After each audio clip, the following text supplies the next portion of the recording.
Dios te salve María, llena eres de gracia, el Señor es contigo, bendita tú eres entre todas las mujeres, bendito es el fruto de tu vientre Jesús. Santa María, Madre de Dios, ruega por nosotros los pecadores, ahora y en la hora de nuestra muerte. Amén. María, trono de la sabiduría, ruega por nosotros. Queridos hermanos, buenos días a todos. Pues esta es una clase a uso privado, un compartir de teología a uso privado de la formación de los diáconos permanentes de la diócesis de Tilarán. Ese es el único objetivo de este video que está siendo grabado. No tiene ningún otro interés, ningún otro motivo que no sea el diálogo a nivel de teología con los que Dios está llamando a el servicio en la iglesia, en el diaconado permanente. Rápidamente, recordemos que nos hallamos en los fundamentos. Vemos al mismo tiempo cómo estos fundamentos se han ido alargando porque compruebo el interés de ustedes en esto. Esto toca mucho lo que es teología fundamental, pero para mí es importantísimo por ya motivos que hemos compartido, por ejemplos que ya hemos dicho. Ya vimos todo lo que concierne a la teología, lo que concierne a la revelación, y hoy ya tendríamos que acabar con lo que respecta al modo como esa revelación de Dios se ha transmitido, es decir, los documentos de nuestra fe, donde se halla para nosotros los creyentes el contenido de la revelación que Jesucristo el Señor confió a su iglesia. Antes de iniciar con esto, quisiera solamente dar otro ejemplo para que veamos lo importante de estas temáticas que estamos hablando. Quizás ustedes vieron en las noticias cómo en el mes de febrero su santidad, Papa Francisco, convocó en Roma a todos los presidentes de las conferencias episcopales del mundo para tener un encuentro mundial con respecto al tema de los abusos sexuales en la Iglesia Católica, el problema de la pedofilia. Bien, 2 meses después,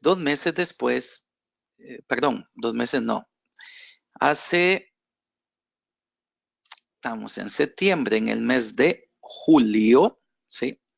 En el mes de junio, julio, su santidad Benedicto XVI hace público un documento suyo que llamó Apuntes, donde él quiso dar su contribución personal a este quehacer de la iglesia con respecto al tema de los abusos. Y él pone como una de las causas la cuestión formativa, cambios en la teología moral, muy interesante. O sea, si cambia la teología, evidentemente va a cambiar el modo de acercarse la iglesia a ciertas temáticas.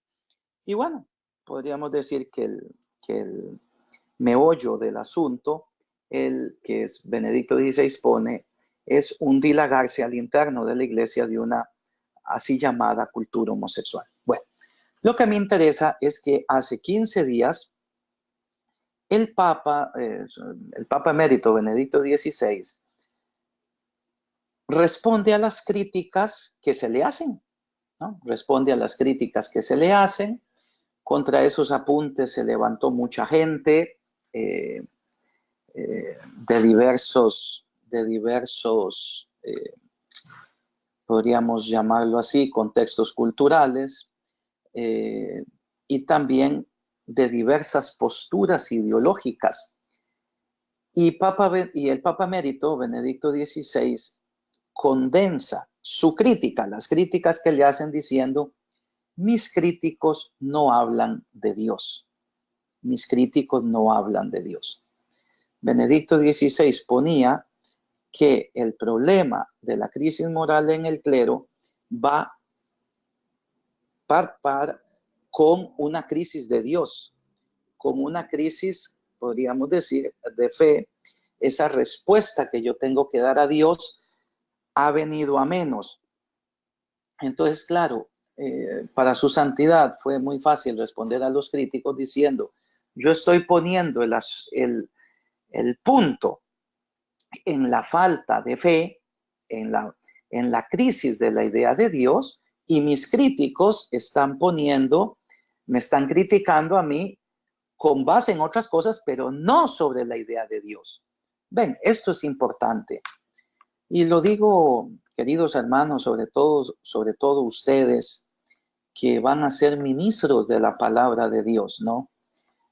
Es necesario, es urgente que yo en toda mi acción eclesial, desde la más humilde hasta la más grande que yo pueda hacer, hasta la más sublime que yo pueda hacer, siempre lleve la gente a Dios, lleve la gente a confrontarse con el Dios que ha hablado, que se ha automanifestado, que ha revelado su misterio, revelación, y que esta revelación se halla para nosotros en la Sagrada Escritura y en la Sagrada Tradición de la Iglesia.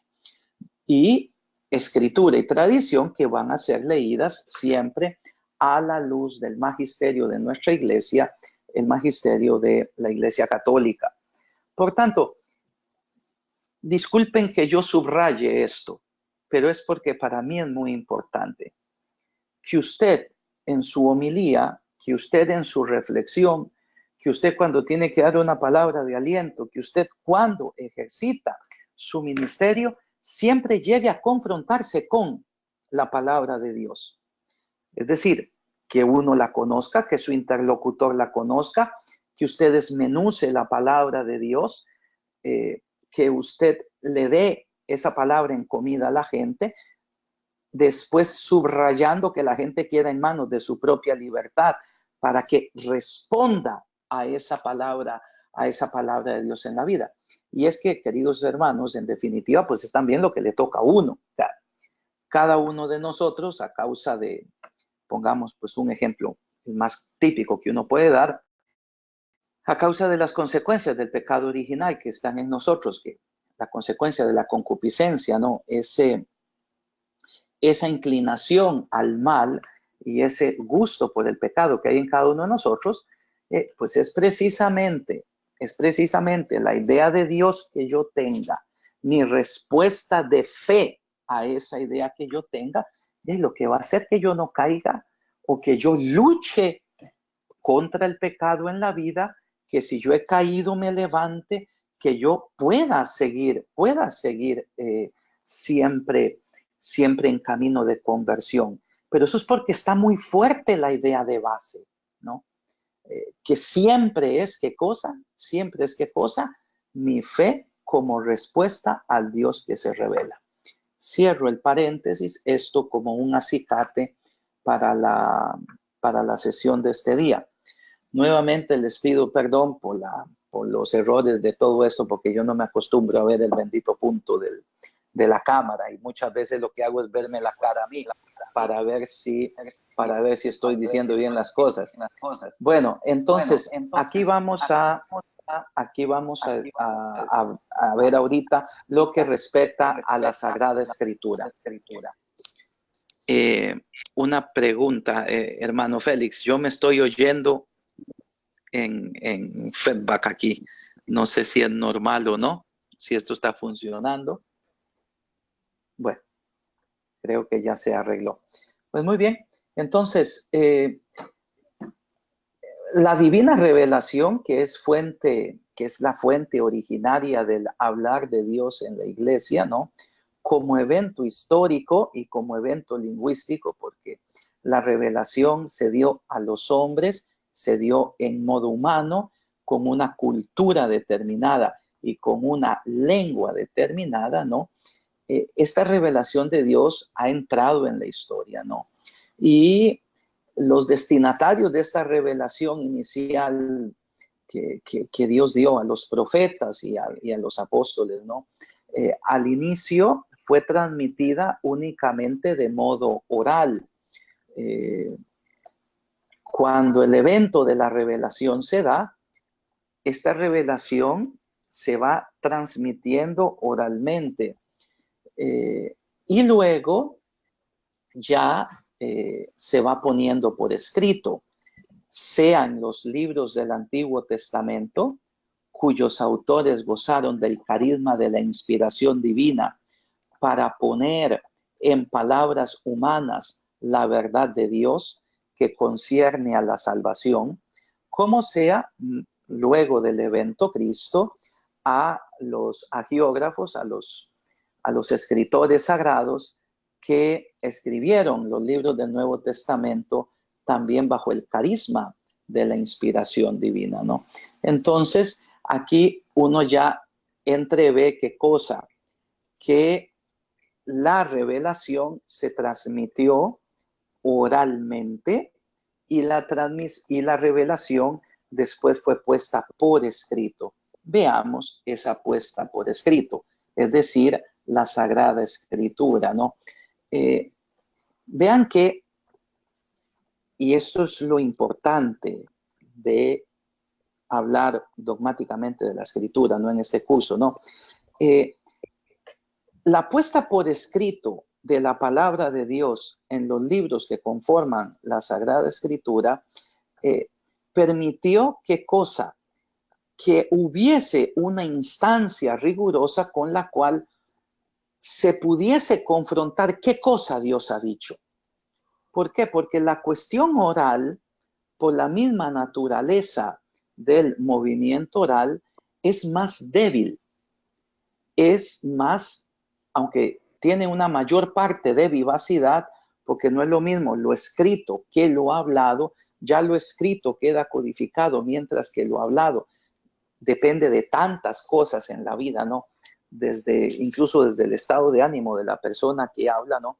La Sagrada Escritura, la puesta por escrito de la palabra de Dios, ha permitido ante todo que hubiese esa instancia rigurosa, ¿no? Con la cual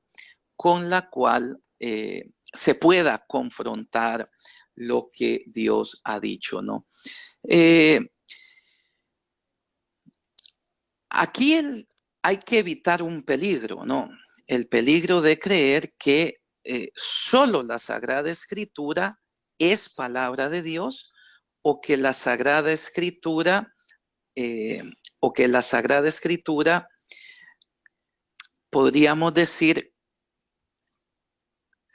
contiene esa palabra de Dios sin ninguna mezcla de error con respecto al ropaje humano con el cual ella fue escrita, ¿no? En la Sagrada Escritura, por tanto, nosotros podemos reconocer de modo evidente cómo Dios, que habló en la historia, quiso que se quedase su revelación de modo escrito, para evitar precisamente los peligros del modo oral. Ahora, recordemos, Dios ha hablado en la historia y por tanto, la puesta por escrito de la palabra de Dios es una obligación casi, es una necesidad casi intrínseca del mutarse histórico, del moverse de los tiempos. Precisamente porque se transmite oralmente, llega un momento en el cual Dios suscitó el carisma de inspiración para que eso que se transmitía oralmente quedase por escrito. ¿Por qué? Porque cuando se habla, usted puede introducir nuevas palabras, usted puede introducir nuevas ideas, etc. Entonces, Dios quiso que la puesta por escrito de su palabra fuese una palabra suya en la palabra humana, ¿no? Si no hubiese si no hubiese una puesta por escrito de la palabra de Dios, entonces no se podría distinguir lo que Dios ha dicho al inicio de todo el cambiamiento, de todos los cambios, que a lo largo del tiempo se hubiesen de modo ineludible añadido a ese mensaje. Sin la Sagrada Escritura no habría, por tanto, ningún documento con el cual demostrar qué cosa, que lo que yo creo ahorita es concorde con lo que Dios ha revelado al inicio. Y faltaría, si no existiese la Sagrada Escritura, ese documento en el cual yo poder decir hoy yo creo. Por ejemplo, ¿no? Pongamos el caso de las reglas morales tan discutidas hoy día, ¿no? O sea, nosotros creemos hoy, por fe, determinados comportamientos, la aceptación o el rechazo de determinados comportamientos morales. Entonces, hoy podríamos preguntarnos, pero ¿al inicio fue así o no fue así? Si no existiese la Sagrada Escritura, esto sería muy difícil de responder. Pero existiendo la Sagrada Escritura, ya yo logro entrever en los textos sagrados qué cosa, como lo que yo profeso hoy, lo que la iglesia cree hoy a nivel moral, tiene asidero en lo que la palabra de Dios puesta por escrito ha reportado desde el inicio. Y así tantos otros ejemplos. Podríamos poner un ejemplo en el Nuevo Testamento, ¿no? El ejemplo del arrianismo, que quizá fue la herejía más peligrosa de toda la historia, ¿no? Los arrianos no creían que el verbo fuese Dios, que el verbo encarnado fuese Dios, sino era como un semidios, como un demiurgo. Y se basaban sobre tantos textos de la Escritura. Luego, a lo largo de la época patrística, fue precisamente en los textos de la Escritura donde logran, ¿qué cosa? Dilucidar la fe auténtica de frente a este peligro y desconjurar el peligro del arrianismo. Entonces, si no hubiese habido palabra escrita que ya era aceptada como tal por la comunidad de creyentes, de cristianos, entonces hubiese sido muy difícil poder, ¿qué cosa? Poder haber confrontado esa herejía del arrianismo como tantas otras más, ¿no? Es, por tanto, la palabra de Dios esa que permite que hoy yo pueda confrontarme con lo que se creyó al inicio. Y esto sería posible únicamente a través de un documento escrito, de un documento que dure, ¿no? Luego, la palabra de Dios, ¿no? O sea, ¿cuál es la esencia de la Sagrada Escritura? ¿Qué es lo que hace para nosotros cristianos que la Sagrada Escritura sea relevante? Porque para nosotros la Sagrada Escritura es la palabra de Dios. O sea, la Sagrada Escritura es la palabra de Dios. No únicamente la Sagrada Escritura la transmite, sino que la Sagrada Escritura es palabra de Dios, ¿no? Así lo anunciamos en toda acción litúrgica. Verbum Domini, palabra de Dios. Esto hace que dogmáticamente la esencia de la Sagrada Escritura, no, el libro que nosotros conocemos como tal, sea esto, palabra de Dios. Ahora, un detalle, ¿no? O sea, ciertamente la Sagrada Escritura es palabra de Dios, pero yo no puedo identificar la Escritura, ¿no? Que sea idéntica a la revelación divina, ¿no? Porque tenemos que tener conciencia. Yo sé que esto es un poco complicado de poder aceptar en un primer momento, ¿no? Pongamos un ejemplo para entenderlo, el cristianismo sectario, ¿no? El cristianismo sectario que dice la Sagrada Escritura es idéntica a la palabra de Dios, a la revelación de Dios, porque yo reconozco únicamente en la Sagrada Escritura esa palabra. No reconozco ninguna otra instancia de transmisión. Por tanto, identifico revelación de Dios y Sagrada Escritura. Punto. La concepción católica, esto es evidente, va más allá. La palabra de Dios, la Sagrada Escritura, es palabra de Dios. Pero la revelación divina no es idéntica a esa palabra, porque también ha sido transmitida en la tradición, de modo que se amplían contenidos, se amplían verdades de fe, verdades de moral, que van más allá de la materialidad del texto escrito. Porque recordemos, o sea, la palabra de Dios, pues sí, tiene virtud divina.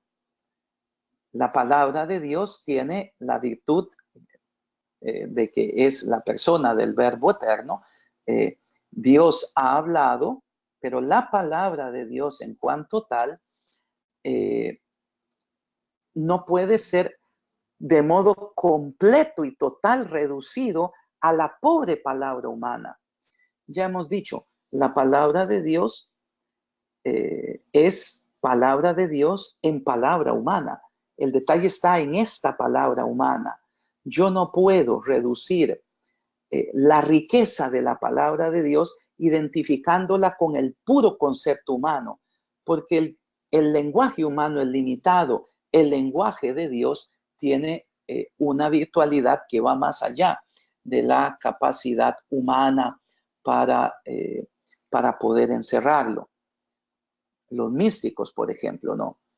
Los místicos tienen la visión en éxtasis de cosas que después no alcanzan a ponerlo en palabras humanas. Ellos mismos dicen, no es posible poner por escrito lo que yo he visto. Las palabras no alcanzan a expresar. Por eso, ciertamente, ¿no? La Sagrada Escritura es palabra de Dios, pero la Sagrada Escritura no es idéntica a la revelación de Dios, ¿no? Luego, aquí es fundamental también recordar el carácter de palabra de Dios en palabra humana. Durante estos tiempos nuestros, sobre todo pensando en un contexto tan reducido aquí como el nuestro, ¿no?, de Costa Rica, con todo el problema de un cristianismo no católico, donde hay una vivencia de la fe solo basado en la Escritura, siguiendo el dictamen de Lutero, que solo Escritura, no tradición. Es evidente que, y lo he podido ver en muchas de las preguntas que ustedes han hecho, he podido notar cómo esta palabra de Dios en la Sagrada Escritura hace que uno pierda un poco de perspectiva después la palabra de Dios que ha sido transmitida en la tradición. Y también hace que uno como que absolutice la materialidad de la Sagrada Escritura. Vean, esto es tan importante porque ayuda verdaderamente también en el quehacer, en un quehacer apologético, etc. Pero ante todo en el quehacer teológico, ¿no? Siendo que la palabra de Dios en la Sagrada Escritura está en palabra humana, y siendo que la palabra humana es limitada, es falible, y siendo también que el escritor humano puede equivocarse, ¿no? Entonces, para nosotros es de fe, ¿qué cosa? Que la Sagrada Escritura transmite la palabra de Dios sin error en aquello que respecta a nuestra salvación. Pero la materialidad de cómo fue transmitido, eso está lleno de errores, equivocaciones, Por eso existen las ediciones críticas de la Sagrada Escritura, ¿no? Donde se intenta llegar a el documento más puro, o sea, se intenta llegar al documento original con el cual dicho texto fue transmitido. Pero estas cosas las digo, ¿para qué? Para que sobre todo aquellos de ustedes que tienen un interés apologético, que lo he notado, que tienen contacto con personas no católicas, ustedes le hagan ver a las personas no católicas cómo la Sagrada Escritura en su materialidad, yo no la puedo identificar completamente con la divina revelación porque va más allá. Tampoco puedo yo absolutizar la letra en cuanto tal, en cuanto que a lo largo de los siglos y en los distintos idiomas y contextos culturales fueron agregándose o fueron pasándose errores de transmisión de textos, etcétera. Cierto, nosotros creemos que la Sagrada Escritura es la palabra de Dios. Lo que deseo aquí transmitir es que se tenga siempre el cuidado de distinguir esa parte que pertenece por defecto humano al hombre, la palabra y quien la ha escrito, que se puede equivocar. No, ustedes pueden ver ediciones críticas de la Sagrada Escritura en griego y en hebreo, donde los especialistas en exégesis y los especialistas en manuscritos luchan, estudian para poder llegar a una pureza de texto. Incluso en la liturgia católica, para la liturgia de la Iglesia, la edición de la Sagrada Escritura oficial es la Vulgata Latina, ¿no? Pues esa Vulgata ya hay una edición nueva, mandada a hacer por San Juan Pablo II, con base en los últimos adelantos de la ciencia exegética.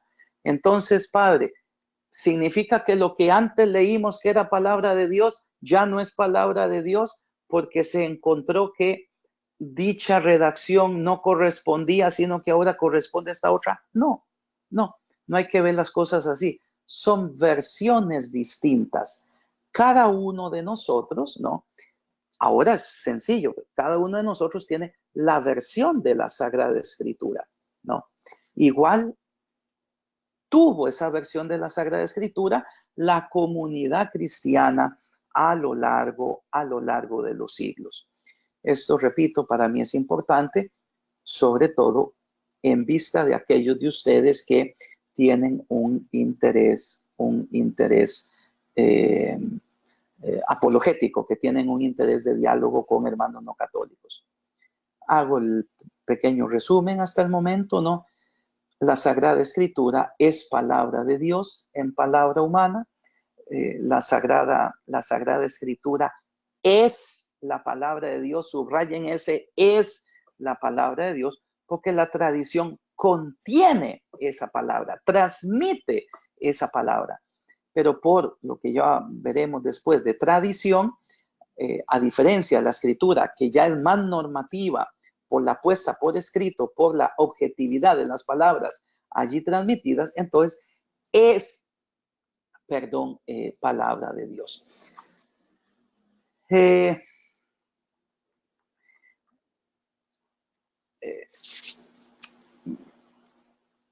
Aquí se impone otra cuestión que hay que tener en cuenta y que es muy discutida, ¿no? ¿Cómo se comprende esa palabra de Dios? Ya vimos que es palabra de Dios en palabra humana. ¿Cómo se comprende esta escritura que ha tenido un desarrollo largo de redacción?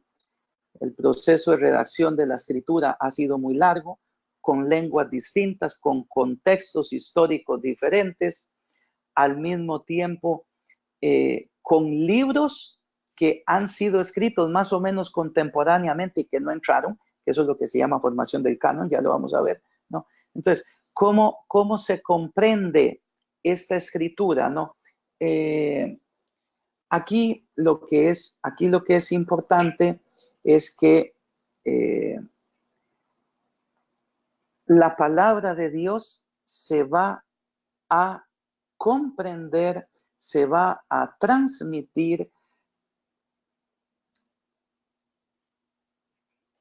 la palabra de Dios se tiene que comprender como una unidad del texto.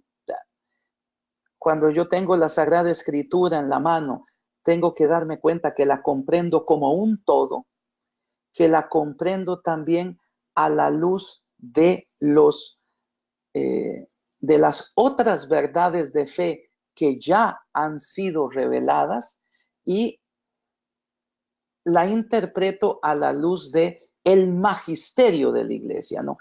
Estas tres reglas de interpretación, que me recuerdo que las compartí al final de la última clase presencial que tuvimos lugar de hacer, ¿no? Es fundamental.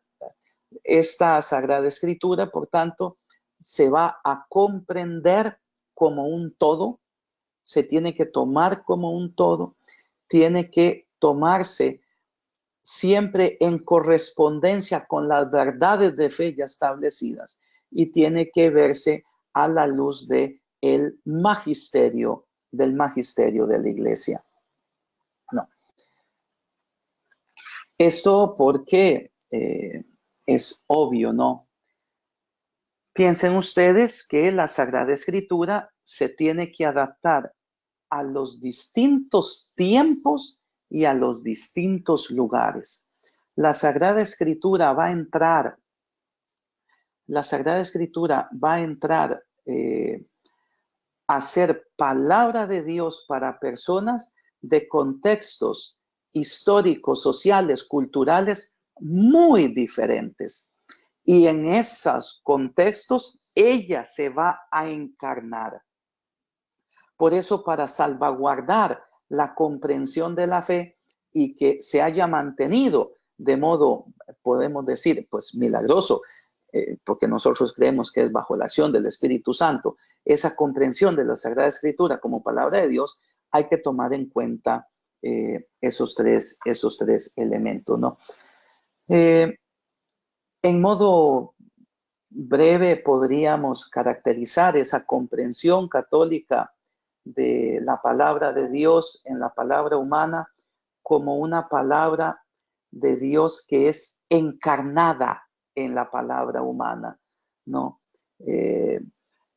Igualmente es una palabra que es como sacramental, es decir, me desvela a mí el misterio de Dios, pero transmite esa gracia de Dios. La Sagrada Escritura, en cuanto palabra de Dios, nosotros la vemos como encarnada con el lenguaje humano, pero al mismo tiempo como transmisora de gracia. Crea gracia en aquel que la escucha. Ahora, ¿por qué nosotros decimos que la palabra de Dios es palabra de Dios, no?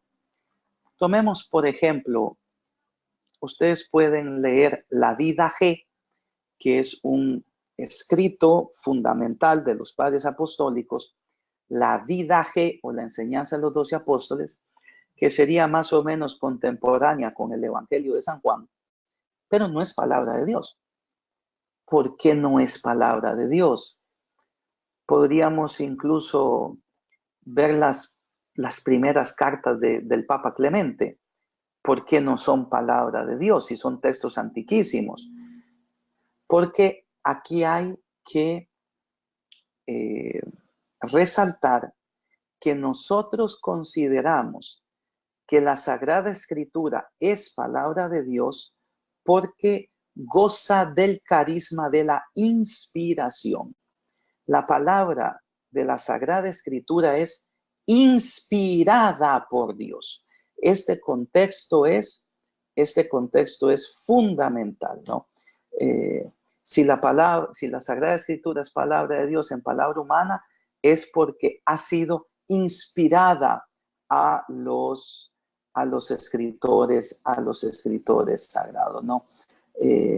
La Sagrada Escritura así ofrece el fundamento cognoscitivo y el fundamento material, que la palabra de Dios se unió a la palabra humana de un modo que no la falsifica, de un modo que no la disminuye, sino que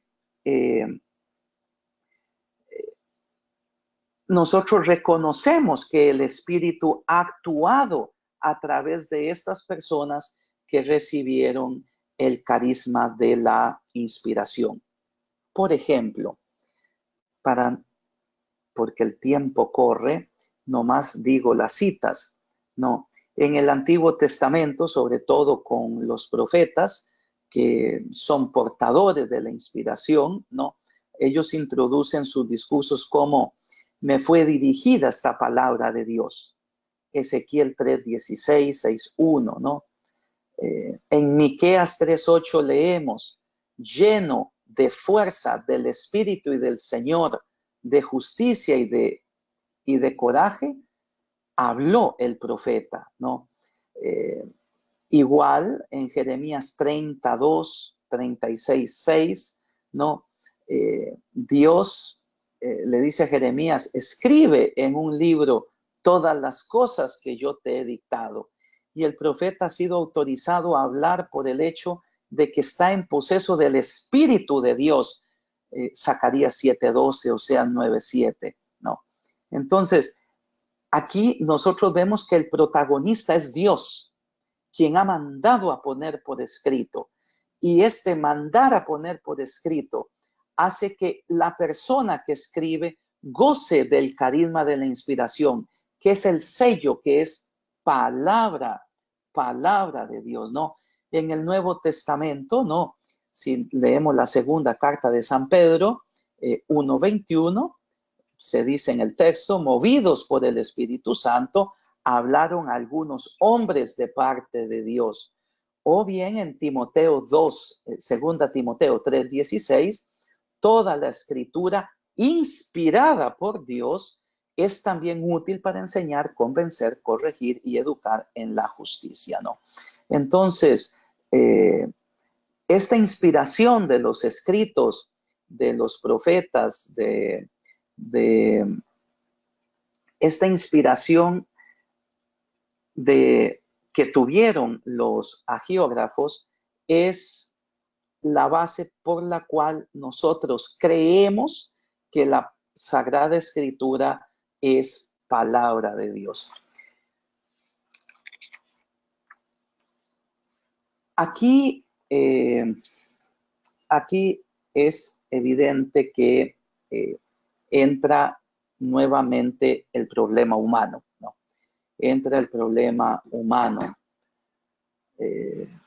Dios es Dios con una trascendencia infinita. La mente del ser humano es limitada. Y en esa puesta por escrito, pues es evidente que se han metido errores en el texto que de ningún modo invalidan o debilitan ese concepto de que la Sagrada Escritura es palabra de Dios. Lo que muestra sí es una cosa muy hermosa, como en la Sagrada Escritura hay una causalidad divina y hay también una causalidad humana, porque los escritores sagrados fueron auténticos autores de sus textos. ¿No? Si el hecho del ser colmado del Espíritu Santo es algo que es claro para el que cree con respecto al hagiógrafo, vamos a ver. Don Félix, aquí aparece que la conexión a internet no es óptima. ¿Le sigo o no le sigo, don Félix? Padre, buenos días. Yo le escucho clarito. Ah, se escucha bien, muy bien. Entonces seguimos. Padre, padre. Se escucha muy bien. Perfecto. Es que aquí pone un rotulito: su conexión es muy lenta, cancele la llamada y vuelva a llamar. Entonces seguimos. Aquí entonces recordar cómo los escritores sagrados son auténticos autores de sus textos. Ellos son como causa instrumental, ¿no?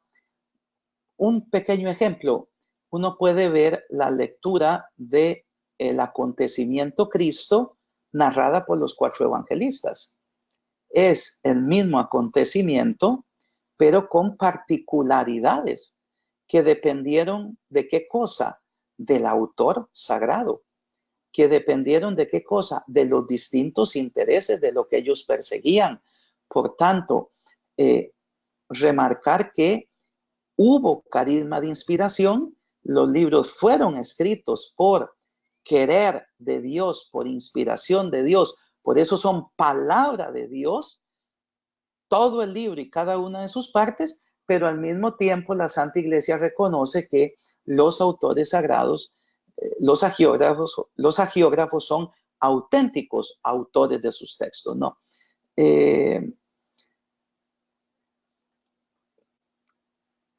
Leo una frase de de León XIII en una encíclica muy famosa, la Providentissimus Deus, con la cual se renovó el estudio de la Sagrada Escritura a finales del siglo XIX. Dice el Papa, de hecho, el Espíritu Santo mismo los estimuló y los movió a escribir a los hagiógrafos con su virtud sobrenatural. De este modo los asistió mientras escribían, de modo que todas aquellas cosas y aquellas que solo él quería, las concibieron rectamente con su mente y tuvieron la voluntad de escribir fielmente y las exprimieron en una manera adapta con la verdad inefable, ¿no? Entonces, aquí lo que es importante es recordar cómo estos autores sagrados escribieron los libros movidos por el Espíritu, siendo ellos verdaderamente autores de sus textos, ¿no?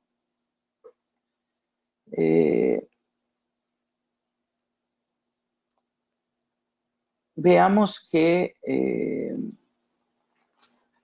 esto se opone mucho. Ven, es que este es el problema.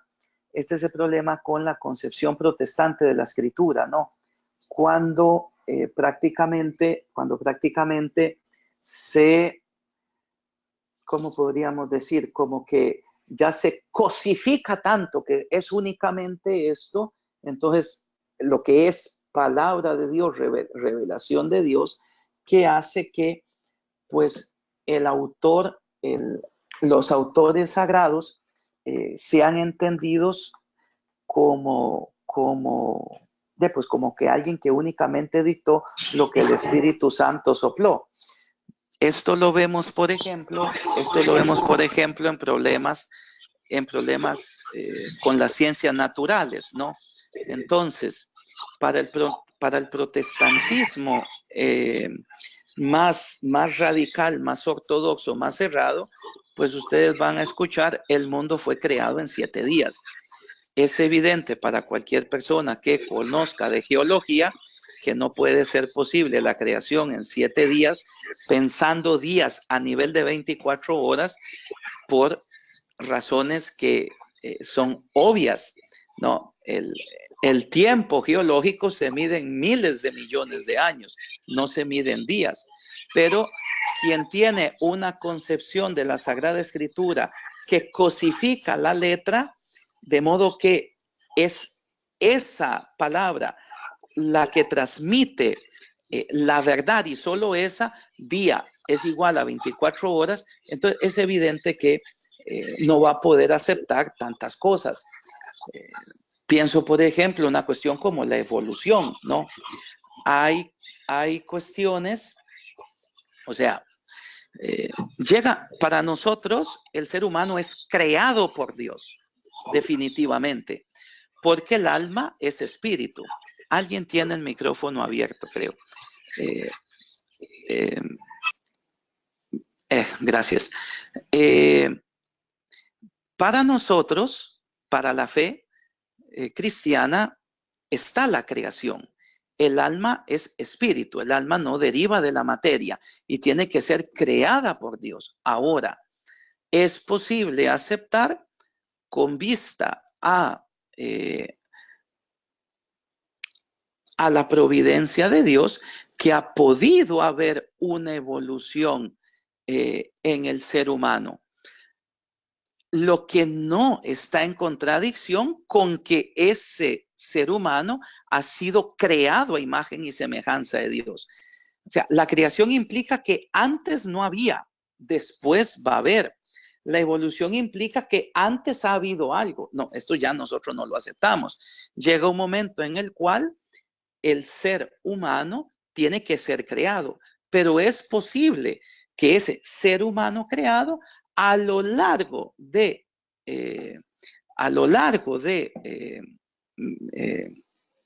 siglos, de miles y miles de años, haya evolucionado a un nivel corporal.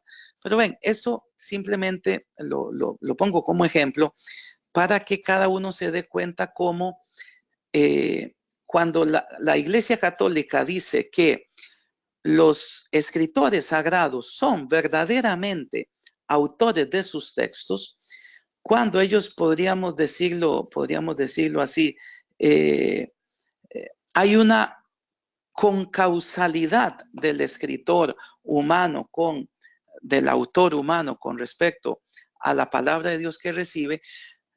Esta visión católica ayuda a liberarse de cuestiones muy estrechas que en el fundamentalismo protestante se cae, ¿no?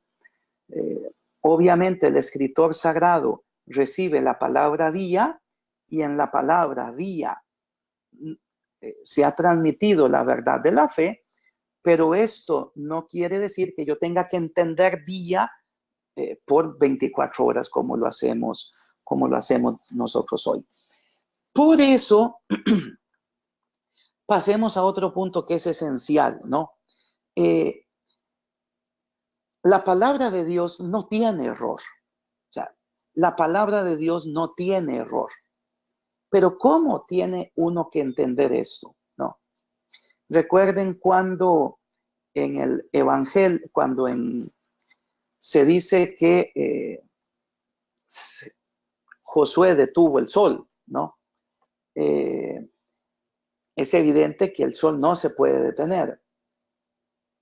Pero entonces, ¿qué pasó? ¿Se equivocó Dios en su carisma de inspiración con ese autor o no?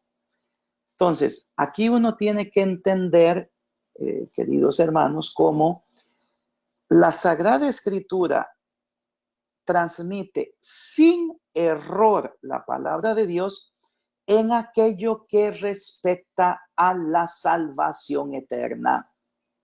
En aquello que respecta a la salvación eterna. La Sagrada Escritura no es un libro de ciencia, no es un libro de historia, no es un libro de cosmología. La Sagrada Escritura es un libro de fe que transmite la palabra de Dios sin error en aquello que concierne a la salvación eterna, ¿no? Por eso la Sagrada Escritura no tiene a Dios como autor, ¿no? Hay una paternidad de Dios con respecto a la Sagrada Escritura y nosotros creemos, ciertamente, esto sin ninguna duda, que el efecto formal de la inspiración, que es la verdad, ¿no? La verdad de Dios transmitida en la palabra humana, subsiste en la Escritura, aunque hayan estos textos con los cuales si uno los confronta con la ciencia moderna, no, se ven que están equivocados. Recuerde siempre y enfatice siempre, y evidente, vívalo, que la Sagrada Escritura contiene la inerrancia, es decir, el no tener error en aquello que respecta a la salvación eterna, ¿no?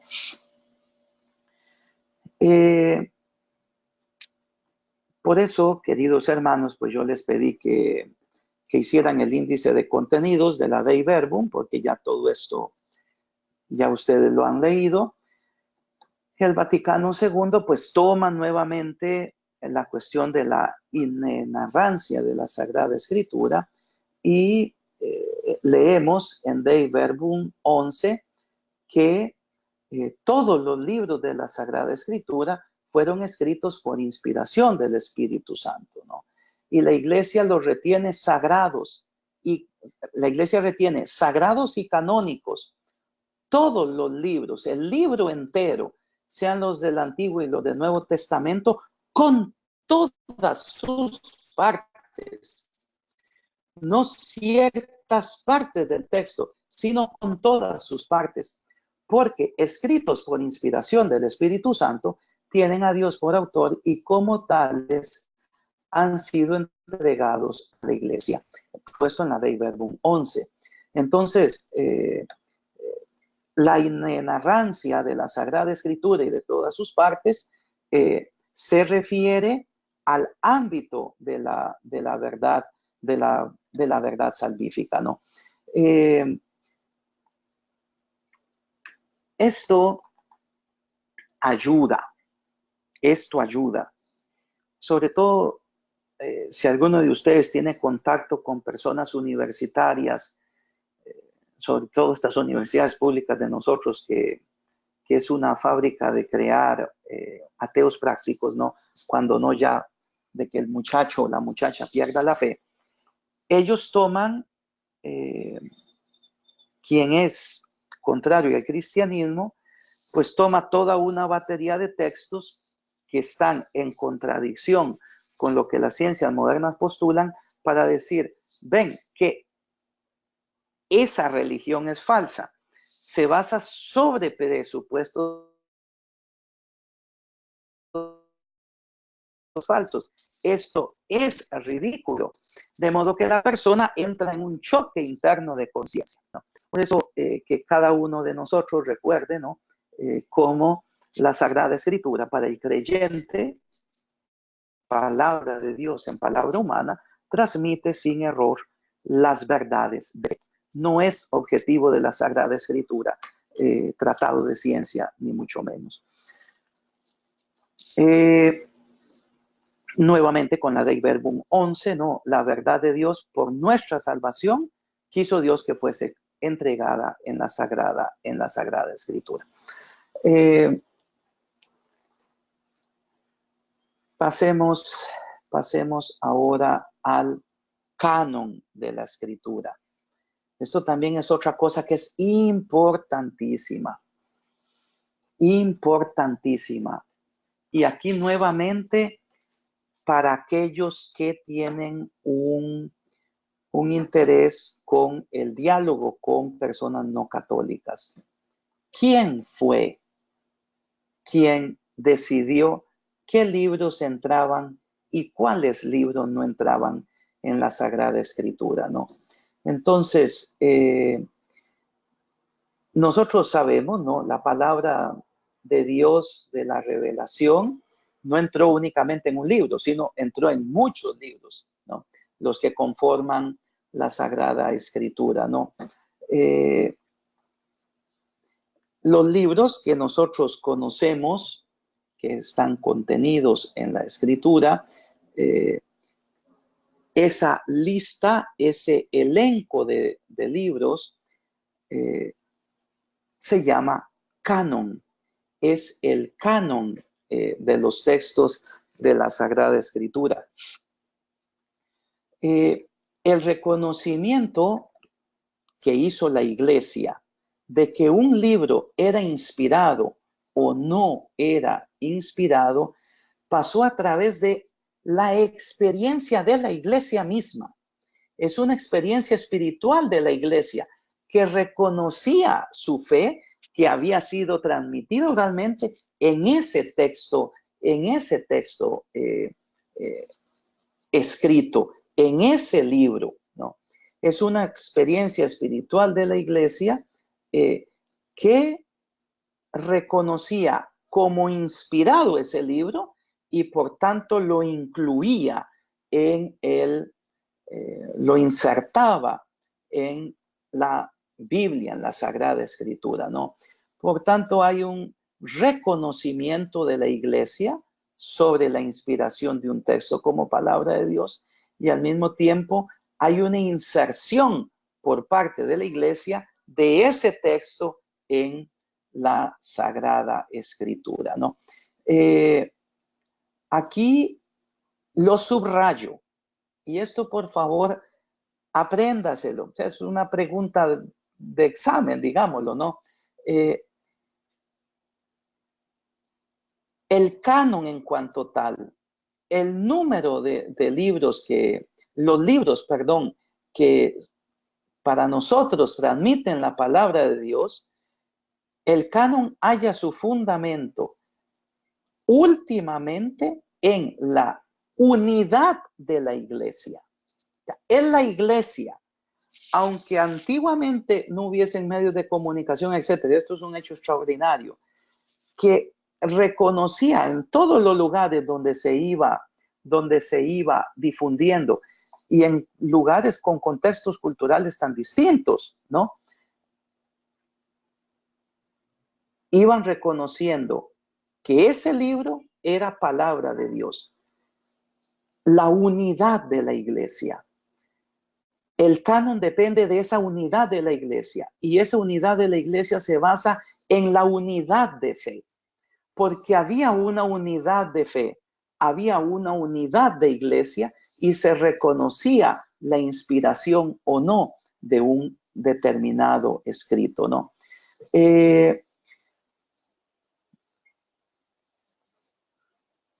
Veamos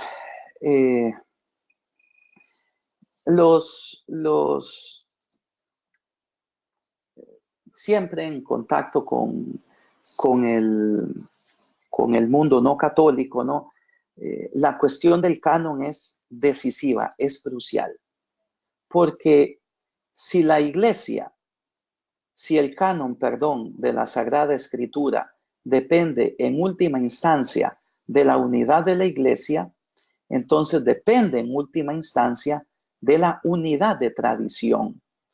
Por tanto, yo no puedo basar únicamente la revelación de Dios en la Sagrada Escritura porque hay un antes que la precede, la transmisión oral. Y hay además un ente que unifica todo el quehacer teológico, que es ¿cuál? La Iglesia. La Iglesia. Es el sujeto Iglesia que se mantiene inalterado a lo largo de los siglos y que ya desde el inicio fue discerniendo qué era palabra de Dios y qué no era palabra de Dios, ¿no? Luego, otra cuestión que es importante, ¿no? Digamos,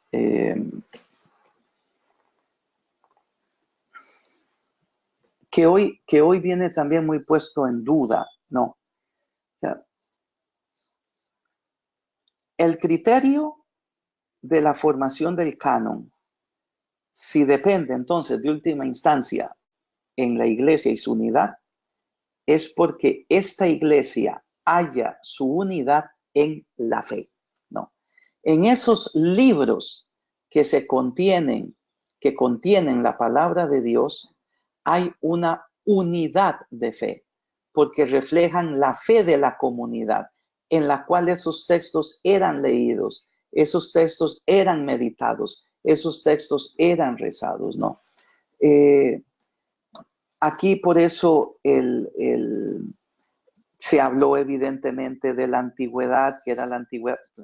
A mí lo que me interesa es que usted maneje que la Sagrada Escritura, la Sagrada Escritura es palabra de Dios y así como tal fue reconocida por la Iglesia e insertada en en la Biblia porque transmiten la verdad de fe. Por tanto, el criterio último y definitivo, ¿no?, es esa regla de verdad de la iglesia. Si ustedes leen un autor como San Ireneo, autores de los primeros siglos, siglo segundo, siglo tercero, ustedes van a escuchar que se hablaba de la regla de la fe, regula fidei, es decir, ese conjunto de verdades que eran profesadas por la iglesia primitiva y que hallaban asidero en esos textos que se leían como palabra de Dios. No sé si hasta el momento tienen alguna duda, no sé si hay algo que me desean preguntar antes de terminar esto. Padre, ¿me escucha, padre? Sí, perfectamente. Ok, quisiera que me aclare una pequeña duda que, bueno, tal vez duda no, sino que me explique cómo. Bueno, tengo claro de lo que es el canon bíblico y que la iglesia es la que se ha encargado de organizar, por decirlo así, ese canon bíblico. Sí. Ok, pero digamos, antiguamente, muy antes de Cristo, no existía ya un canon bíblico, o eran libros por separados, o cómo era exactamente. Sí, estaban los escritos que se leían en las sinagogas. Estaba el Pentateuco, es decir, antes de la aparición del cristianismo, el judaísmo tenía la Sagrada Escritura, con un elenco de libros propios del canon judío, ¿no? El Pentateuco, los profetas, los salmos, etc.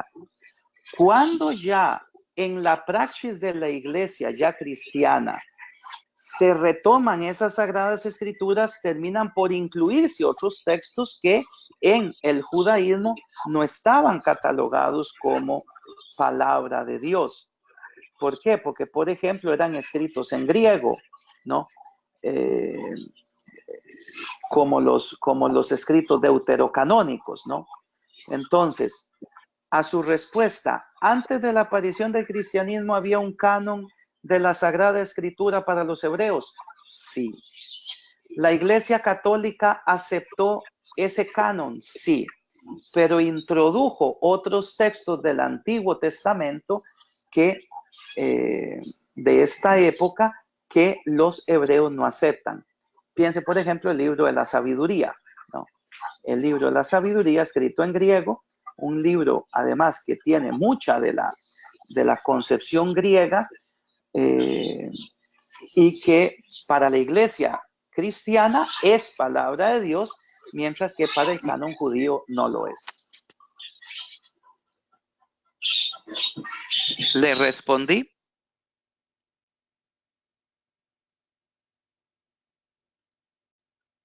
Aló. Veamos. Padre. Sí. Padre. Sí, señor. Una consultita. Perdón, buenos días. Un momento. Buenos días, un momentito. Al señor que preguntó antes, ¿le quedó claro? Sí, padre, solo que, bueno, antes de darle el paso al compañero, entonces, esa es la razón por la que existen unos canon bíblicos que tienen 73 libros, como con los que trabajamos los católicos, y ¿sí? Hay versiones que tienen 66, creo que somos 67 por ahí. Sí, señor. Esto es porque Martín Lutero no aceptó los libros deuterocanónicos. No, aquellos libros que sí estaban en el canon cristiano y que no se hallaban en el canon hebreo. Entonces, ahí es donde se halla la diferencia de número con respecto al número de escritos, sí. Ahí es donde se halla la diferencia. Muy bien, padre, comprendido. Padre. Sí, señor. Ahora sí, cuando hablamos del magisterio de la iglesia, como hablemoslo como el ente autorizado oficialmente para la interpretación de la Sagrada Escritura, puede que cambie una interpretación de hace unos años atrás al momento, o no debe cambiar o no cambia. ¿Me explico? Sí. Mire, en aquello que respecta a la verdad dogmática de fe y a la verdad dogmática de comportamiento moral, no puede haber choque de interpretaciones. El magisterio como un todo puede evolucionar en la comprensión de la verdad, pero nunca contraponer una interpretación que ya ha sido dicha que es verdadera, interponiéndola una que hoy se dice que es verdadera, dejando la otra falsa. No, eso no puede ser. Hay evidentemente un crecimiento en la comprensión de la revelación, hay toda una posibilidad de interpretación de la Sagrada Escritura, incluso por parte del magisterio mismo, pero lo que no puede haber es contradicción entre uno y otro. Hoy el ejemplo que está candente es la cuestión del divorcio, ¿no? Que sería el ejemplo más candente hoy, que algunos quisieran leer al Papa Francisco en contradicción con el magisterio precedente, mientras que el mayor servicio que se hace a la Iglesia es leer al Santo Padre actual en continuidad con el magisterio precedente, ¿no? Esa es la manera católica de la interpretación de la Escritura. No pueden entrar en contradicción. Gracias, padre. Puede haber una evolución. Pensemos en lo que respecta a la pena de muerte. Pensemos en lo que respecta a la dignidad de las personas, etc. Pero no puede haber una contradicción. De modo que yo oponga un papa a otro, una declaración magisterial a otra, un concilio a otro. No, eso no puede ser. Entonces, recordemos que para mí lo que es aquí importante, a través de ese discernimiento de fe que el libro contiene, se pudo decidir su inspiración o no, ¿verdad? Y por eso entró. Siempre aquí subrayo, vean que es la fe de la iglesia, ¿ya? La fe de la iglesia. Y es el sujeto iglesia en el cual esa fe se va encarnando de acuerdo con los distintos tiempos y lugares. ¿Algo más? ¿Alguien más desea preguntar algo? Sí, padre, le habla Camilo. Buenos días. Buenos días, padre. Me pregunto yo en qué contexto de reunión de la iglesia, después de en los primeros siglos, en los primeros años, se pudo discernir cuál de estos textos se incluían o no. Me queda la duda, porque después aparecieron los concilios, y en los concilios se discutían los temas eclesiales o el tema de la iglesia, ¿verdad? ¿Por qué poner a Filemón, por ejemplo? ¿Por qué poner todas las cartas de Pablo y no la mitad? ¿Por qué aparece Judas escribiendo? ¿Por qué incluir, por ejemplo, me queda claro que Mateo y San Mateo y San Juan estuvieron en comunicación constante con Jesús, era uno de sus discípulos, no así Marcos y Lucas? Entonces, ellos, alguien podría decir, no, pero es que Mateo y Juan sí las puedo conseguir palabra, porque ellos sí vivieron en carne propia, en carne viva, en comunicación con Jesús, no así los otros que lo hicieron a través de investigaciones o vivencias de Marcos con Pedro, en este caso, lo que le transmitió Pedro a Marcos, y así se escribió. me imagino que debe haber habido una reunión, un concilio para definir esos libros y decir cuáles sí y cuáles no, ¿verdad? Esa duda me queda. Mire, sí los hubo. Y también algunos autores que transmitieron un elenco de libros, ¿no? Entonces, para la legitimidad de la formación del canon en la iglesia primitiva, más o menos hay que irse hasta el siglo IV, ¿no? Más o menos hasta el siglo IV como límite para Occidente. Ahí está el sínodo, si quieren apuntar los nombres, el sínodo de Hipona en el año 393 y el sínodo de Cartago en el año 397 y 419, ¿no?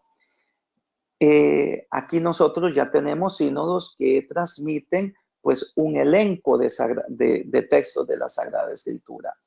Y para el Oriente, o sea, para el mundo de lengua griega, la Carta Pascual de Atanasio del año 367, ¿no? Aquí repito,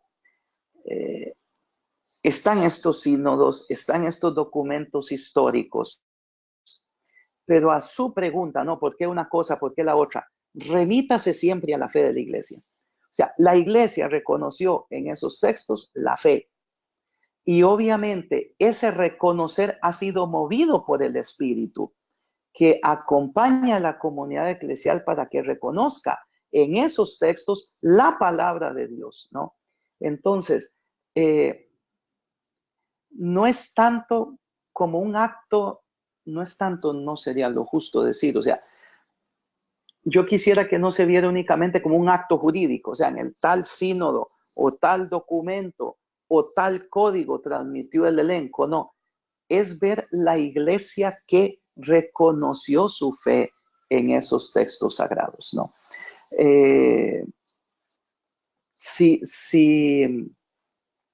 Si uno desea ya, ahora sí, la declaración dogmática absoluta de el canon de la Escritura, tiene que remitirse hasta el Concilio de Trento. Ya en el Concilio de Trento, en el numeral 1501, ¿sí? Ya en el 1501, nosotros tenemos el decreto sobre los libros sagrados y las tradiciones no escritas. Entonces, a su pregunta, ¿hubo reuniones en las cuales se dilucidó la cuestión? Sí, ¿no? Estos dos que te digo, sínodo de Hipona 393, sínodo de Cartago 397, 419, sí. ¿Hubo también autoridades eclesiales que transmitieron un elenco? Sí, como la carta de Atanasio del año 367. Pero vuelvo a lo mismo, uno tiene que dar el paso atrás. Esto fue posible porque antes el sujeto iglesia reconoció en esos textos la palabra de Dios. Espero haberle contestado. Gracias, padre. Gracias. Con gusto. ¿Algo más?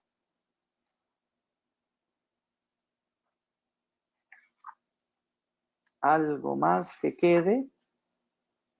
Padre, yo no sé si al final de la clase, pero me gustaría ver el tema, que discutiéramos en una clase presencial, el tema de la situación de la problemática de la iglesia en cuanto a los sacerdotes que han cometido una serie de delitos. Ajá. Y para poder comentarlo más a fondo, porque creo que en este foro, en este momento, no es tan conveniente, pues ¿verdad? Sí es posible. Yo paréntesis así breve, yo les recomiendo mucho que busquen, están en internet, los pueden leer perfectamente, los apuntes de Benedicto XVI con respecto a esto. Ahí lo que se halla es ante todo como causa el eclipse de Dios. Ya en la cultura, o sea, en la cultura, la idea de Dios se ha eclipsado y cómo esto entró también en la formación sacerdotal, en la vida eclesial de muchos lugares. ¿sí? Es una crisis de Dios y por tanto una crisis de fe. Esperemos a ver si la providencia permite, y con mucho gusto pues les comparto lo que yo he podido leer sobre esto. Pero a mí me encantó, me maravilló la profundidad y la sencillez y la humildad con la que Benedicto XVI transmitió esos apuntes. Creo yo que ahí se halla mucho de verdad sobre esta situación, ¿no? Pero eso evidentemente lo podemos dejar. Algo lo podemos dejar, si el Señor lo permite, más adelante. ¿Algo más que quede, queridos hermanos? ¿Alguna otra duda? ¿Alguna otra duda? Si no, sigo adelante. Con respecto a, bueno, entonces recuerden, con respecto a la interpretación de la Sagrada Escritura, tomarla como un todo, tomarla siempre con relación a las verdades de fe ya establecidas y con base en el magisterio de la Iglesia, ¿no? Toda interpretación que sea fiel, igual, pues toda predicación que sea fiel, debe respetar esa norma de la Iglesia, como la Iglesia ha leído la Escritura, para no caer en un arbitrio donde cada cual dice lo que le parece y se contradice una cosa con otra, ¿no? Pongamos un ejemplo de esto, ¿no? O sea, hoy, debido pues a las facilidades del mundo moderno, que es tan sentido la cuestión de la multiculturalidad, se quiere decir que la persona no cristiana que nunca ha conocido a Cristo, esta persona se salva siguiendo la tradición de su propia religión. Y ahí se hace toda una serie de teología, eso se llama teología del pluralismo religioso. Aquí ya, por ejemplo, tuvo que intervenir la Santa Sede en el año 2000 con una declaración de la Congregación de la Doctrina de la Fe, Dominum Iesus, donde se decía no. O sea, el Salvador único y universal es Jesucristo, y el magisterio hace lectura de la Sagrada Escritura. Ven, estos teólogos, con toda su buena intención, los del pluralismo religioso, para enfatizar la acción salvífica de Dios en las otras religiones, entonces leen la Escritura de un modo, pero después viene la Iglesia con su magisterio a la luz de la fe. Ella, basada en el carisma que tiene para interpretar, lee la Escritura de un modo contrario y dice no. Quien se salva por Cristo. Las otras religiones en sí mismas no son camino de salvación. Por eso recuerden, ¿cómo interpretará usted la Sagrada Escritura? A la luz de la fe. Ya, a la luz de la fe. Les pongo el último ejemplo, si quieren hasta lo pueden buscar en las noticias. Parece ser que va a haber un sínodo en la Iglesia Católica Alemana. Ya el arzobispo de Colonia lo dijo ayer, como ya lo había dicho el obispo de Regensburg. Dijeron, está en peligro la unidad católica. O sea, dos obispos, sobre todo el de Colonia, pues que es la principal diócesis alemana, que dice, está en peligro, va a haber un cisma si una interpretación de la fe, como se está postulando por parte de otros obispos, llega a triunfar en ese sínodo. Entonces, ven, aquí lo que es interesante, y uno desde fuera dice, bueno, pero aquí no es qué dice un obispo y qué dice otro. O sea, aquí es ver la materia en que se discute, que toda es moral, ver lo que ya la Iglesia ha dicho, pero que unos obispos no aceptan. Desgraciadamente, pues hoy es así. Hoy es así. O sea, son tensiones. Yo aquí no entro a valorar la persona, sino la idea, ¿no? ¿Qué tengo yo que admitir? ¿Qué no tengo yo que admitir? Etcétera. O sea, ¿qué es la fe de nosotros sobre un determinado asunto? Entonces recuerden, la interpretación de la Sagrada Escritura se hace a la luz de la fe de la Iglesia. vamos a pasar entonces a el otro aspecto, y pues rápidamente en los últimos 20 minutos que me quedan, sobre la tradición, ¿no? Sobre la tradición. No sé si lo dejo a escogencia de ustedes, porque ya son las 9:26. En 20 minutos no termino.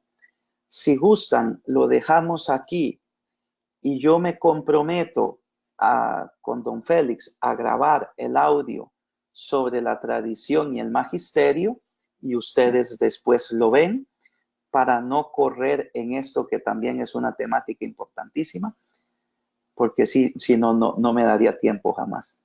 Y no sé, o aprovecho estos últimos minutos para responder, si puedo, alguna de las preguntas que ustedes tienen.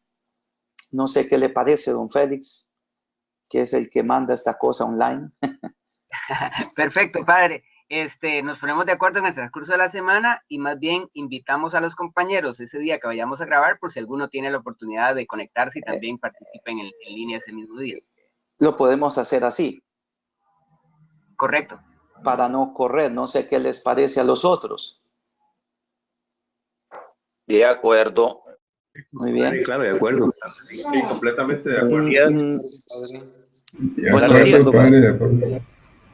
Entonces, no sé si en estos últimos 15 minutos hay alguna pregunta o algo que se quisiera compartir. Sí, padre, buenos días. Buenos días. Me queda duda con respecto a lo que se estaba hablando sobre los escritos evangélicos. O sea, Sí. si mal no recuerdo, por ahí de los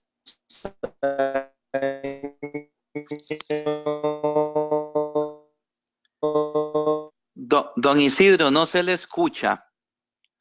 Se corta la llamada. Sí, es que la señal está está opaco aquí, pues gracias a Dios está lloviendo y a veces hay interferencia.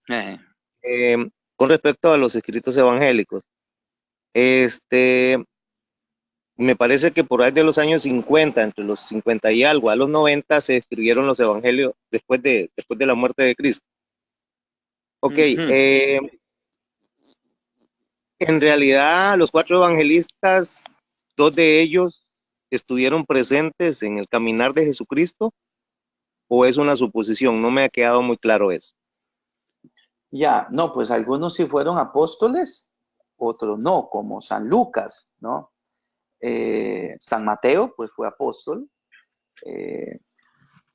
San Marcos, San Lucas y San Juan. Entonces, la apostolicidad de San Juan, la apostolicidad de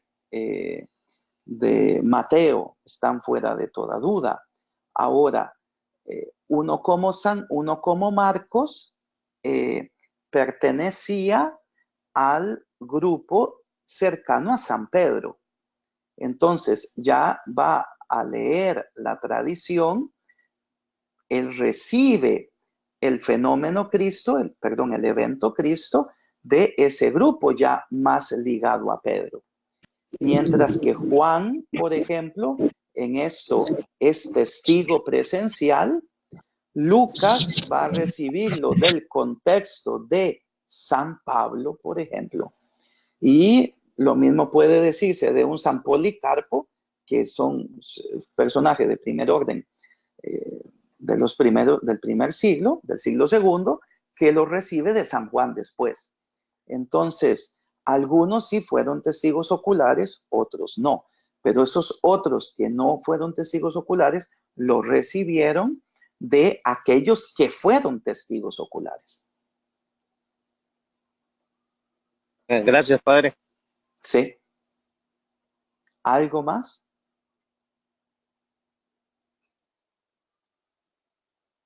Pues bueno, entonces, muchas gracias por la atención. En estos últimos 15 minutos, pues, que tengan un buen café y que pasen feliz domingo a todos. Hasta luego.